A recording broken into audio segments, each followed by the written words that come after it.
Hey, welcome to the Summit Host Hangout podcast, where you'll learn how to plan, strategize, and launch your profitable online summit. No influencer status necessary.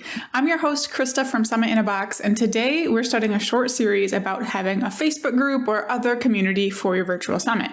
So today in episode 126, we'll do kind of an overview of that topic. So we're going to cover why you should consider some kind of community for your summit, why I usually talk about a Facebook group. We'll go over keys to a thriving community, how to get your attendees to actually join it, and then tips for managing it all.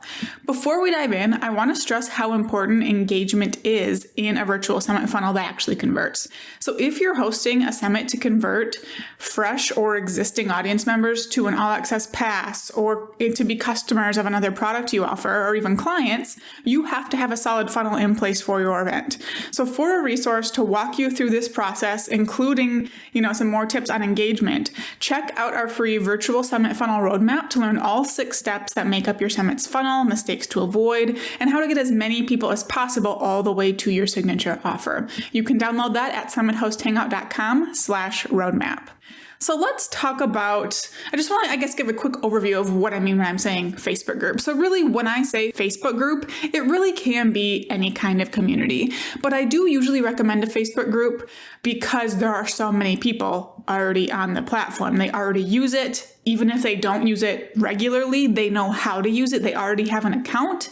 And that is definitely preferred over a platform that's going to be new to your attendees and come with a huge learning curve for them. When you try to get them in a community on a totally new platform, it's going to be far less likely that they actually join it.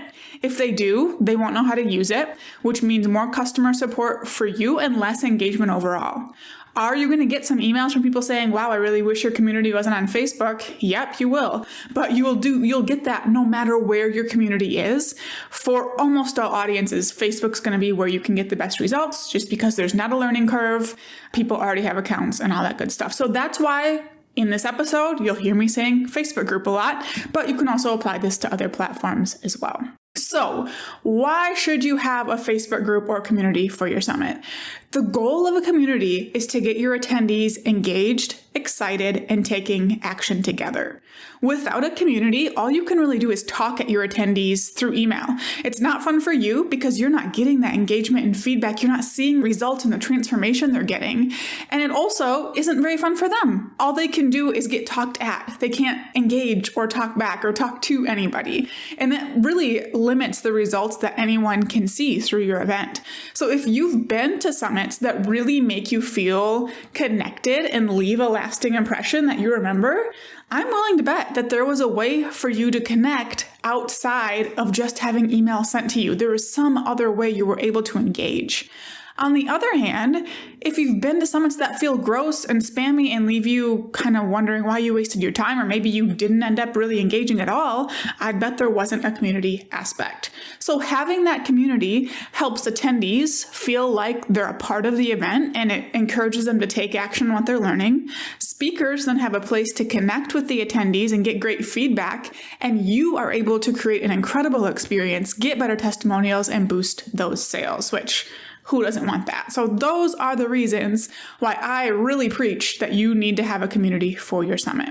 So let's go over a few keys to a thriving community. What things you need to keep in mind? What do you need to do to have a community that isn't just like total crickets, no one's talking? The first thing I recommend doing is creating a short welcome video. So in Facebook, do a Facebook Live, or you could upload something that you recorded somewhere else and pin it as the announcement post in your group. And this welcome video, keep it super short, like 2 minutes is plenty, and just welcome them to the group, remind them of what the goal of the summit is, and let them know what the purpose of the group is and what they should do to get started. Usually I encourage them to introduce themselves just to get them to start talking and to let them know, hey, this is a place where I want to hear from you too. It's not just me talking at you. Something else you can do to really get people starting to engage in your community is having daily discussion prompts before the summit starts. So I'll talk about this more in the next episode, but I recommend opening your community as soon as registration opens for your summit. But you don't want it to be complete silence until your summit starts. So that's where these daily prompts come in.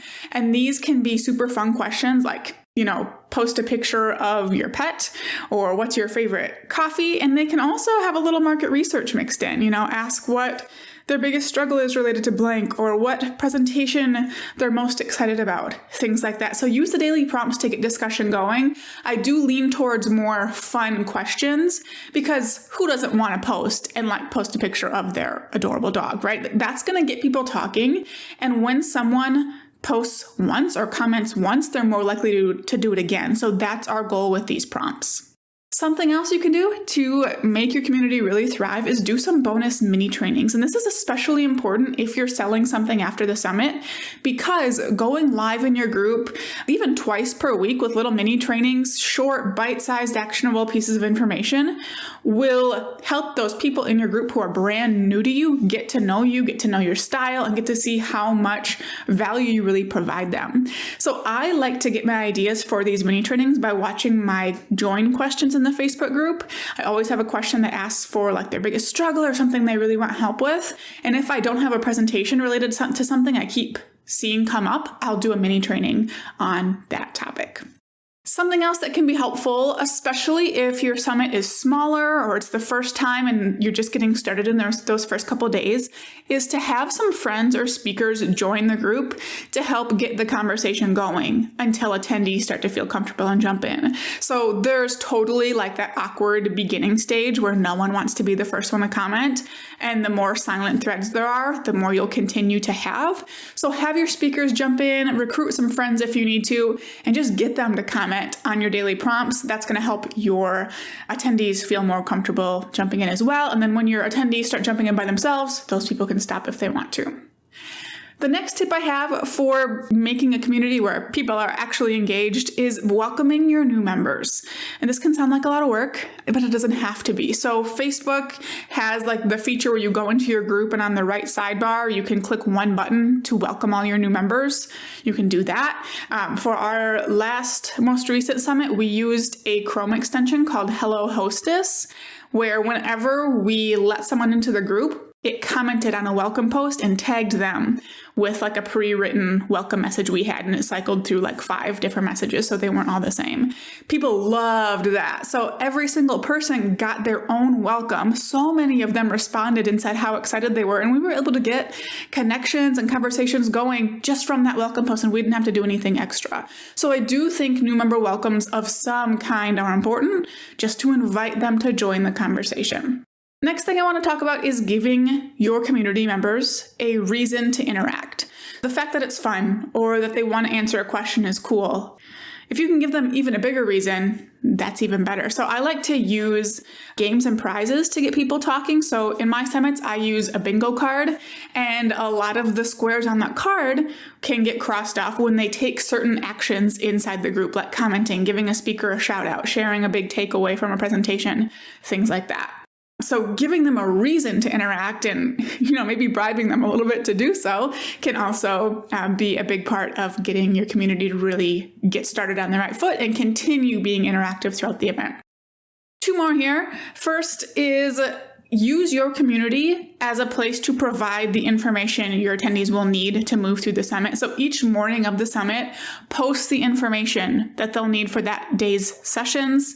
So I always have a post with all the information and links that get emailed. I pretty much copy paste the email, tweak a few things so it makes sense in a Facebook post, and that's what I post in there, so that it really cuts down on the amount of support questions we're getting in the group. It cuts down on the where's today's sessions, where do I go for today's sessions questions, because it's right there in the group.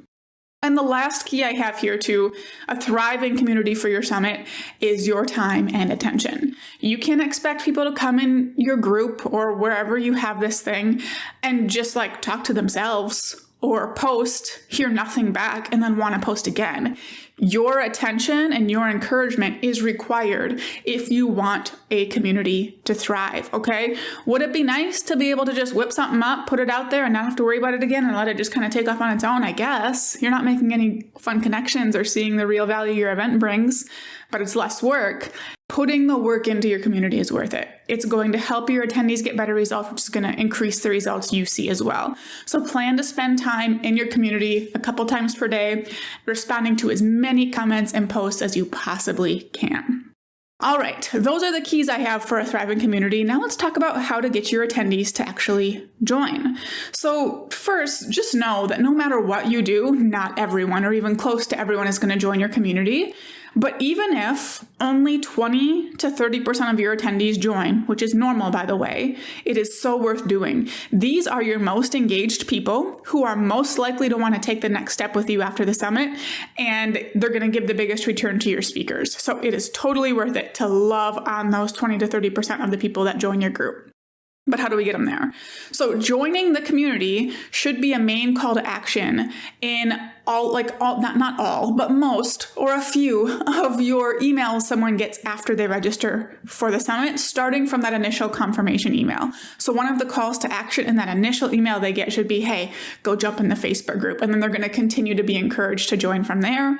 In all of the daily emails I send during the summit, there's a link and encouragement to join. My kickoff call happens in the community, so the only way they can watch that is by joining. And, there's a separate email that goes out about that. So just basically include a call to action to join the Facebook group or your community in as many emails as it makes sense to do so. Next is a reason to join. So yeah, give them a call to action, but they also need a reason. So some reasons you could use are like a spot to connect with other attendees and ask questions to the speakers. That's a good one if they know they can connect to the speakers, if your speakers are willing to be in there. Do prizes, do games in there. If you have exclusive content like those bonus trainings we were talking about, that's cool too. Like I said, for my summit, we do bingo. They enter for bingo prizes and all that good stuff in the Facebook group. So there's all kinds of reasons you can build in for them to actually join that community. And then last, make it easy. So again, that's why I said Facebook group is huge. All I have to do is link to it. Almost everyone's going to have an account and they can just jump right in. If you're going to use something else, make sure it is very, very easy. Even if it's like just a matter of creating an account on a platform they've never used, I would really recommend having a walkthrough video to show them how to do it and just do everything you can to make it easy for them to join and then know what to do, like how to use it, where to jump in, what they're supposed to do once they're in there. The last thing I want to talk about is some tips for managing your community. I'm not going to pretend that having a community is a no-effort addition to your summit. It takes time and attention to grow an engaged group. And I will say, if you have the budget for someone to take care of scheduling posts, admitting new members, and interacting, or at least doing some of the interaction for you, it is 100% worth it. So the first thing I'll talk about is admitting new members. Limit yourself to doing this once per day. If you're going to have a summit with thousands of people, you could sit and just constantly refresh the new member page and constantly have new people to enter. So limit yourself to doing this, once or twice per day. And I do recommend having a couple of join questions with group rules they have to agree to. Otherwise, you're going to increase the risk of ending up with a spammy group. So if someone doesn't answer your questions or agree to your rules, they don't get in. Next up is welcoming new members. So when someone new joins the group, point them to your welcome video in whatever way you want to do that, and just let them know that you're happy that they joined. You can use Facebook's welcome post feature, like I said, and welcome new members anywhere from daily to weekly, depending on how many people you have. You can use something like Hello Hostess to have new members automatically tagged in welcome posts or under your video. Those are probably the two options I would recommend there. And then the last thing I want to talk about as far as managing your community is just engaging.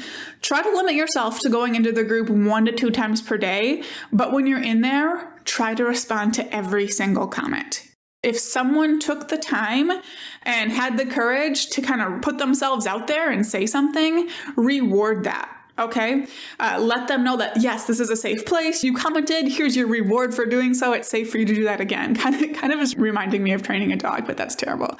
But even if you have an assistant who can go in and do a lot of this for you, I still encourage you personally to jump in and engage yourself as well. Otherwise, you're just missing out on a whole nother level that makes your summit worth running. Like the thought of not knowing what's going on in my Facebook group and not recognizing the faces of the most engaged attendees, like literally makes me sad. So be sure you're jumping in there as well so you get to enjoy some of that aspect of your event. So overall, having a community, yep, it's extra work, but it's extra work that pays off in so many ways. So I have a few action steps for you from this episode. First, decide what platform is going to be the best fit for you. Of course, I'm encouraging you to just use Facebook because it's easier, but hey, that's your decision. From there, make an engagement plan. How are you going to get people talking? How are you going to keep them talking? How are you going to get them in the group? How are you going to make it fun? And then third, consider hiring help so it's not all on you. Thank you so much for tuning into this episode. For show notes and resources mentioned, head to summitHostHangout.com/126. In the next episode, we're going to do a Q&A style situation related to having that Facebook group or having that community for your summit. So be sure to stay tuned for that. Engagement is a huge part of a virtual summit funnel that converts. So remember to check out our free virtual summit funnel roadmap to learn all 6 steps that make up your summit's funnel, mistakes to avoid, and how to get as many people as possible all the way to your signature offer. And you can download that now at summitHostHangout.com/roadmap. Now go out and take action to plan, strategize, and launch your profitable online summit.